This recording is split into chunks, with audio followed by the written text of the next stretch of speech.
বড় খোকা, মেজ খোকা, ছোট মিষ্টি খোকা, চলে আয়। একটু জল। দাদু তুমি কথা বলো না কেন? কোথায় যাচ্ছ? বাবা মারা গেছে, বাবার বডিটা তো শ্মশানে নিয়ে যেতে হবে। কেন তোমার আর ভাইয়েরা বেরোতে পারছে না? বাবার সম্পত্তিতে সবাই সমান ভাগে ভাগ করেছে। ঘরে ঢোকো। বাবা বাবা ঠাকুরটা মরে গেছে। মরে থাকা কি আছে? তোর কাকা জানেরা তো আছে, সব দায়িত্ব কি তোর বাবার? দায়িত্ব আর কোথায় নিতে পারলাম? বাবা বেঁচে থাকতে তো এক মুঠো ভাতও খেতে দিলাম না, না খেতে পেয়ে বেচারা মারা গেল। তার মানে তুমি কি বলতে চাইছো তোমার বাবাকে আমি খেতে দেই না? এ মেজদা, বাবা এখানে মরে পড়ে আছে, তোরা এখন কেউ ঘর দিয়ে বেরোচ্ছিস না কেন? তোরা তো এতজন আছিস, জান আমাকে কি যেতে হবে? ঠিক বলেছো। বাহ, বদা দেখিচ্ছে তোকে, তুই দেখাচ্ছিস আমাকে, তাহলে বডি থাক, পরে আমি চলে যাচ্ছি। হ্যাঁ হ্যাঁ যাও, সব টাকা কি আমাদের নাকি? বাবার সম্পত্তি তো সবাই সমান ভাগ নিয়েছে। এই চলে আসো।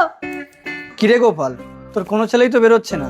জানিস আমি যখন মরে গেছিলাম আমার একমাত্র ছেলে স্বর্গরত করে পোড়াতে নিয়ে গেছে। কানাই, তোর এক ছেলে বলে তুই না আমাকে একদিন বলেছিলি আমার এই ছেলে না দেখলে ও ছেলে দেখবে, ও ছেলে না দেখলে সে ছেলে দেখবে, আর তোকে দেখার কেউ নেই। জানিস আমি না খেতে পেয়ে মরেছি। এরা তোমার শ্রাদ্ধটাও দেবে না, আমি কোনো দিন এই নরক থেকে মুক্তি পাবো না।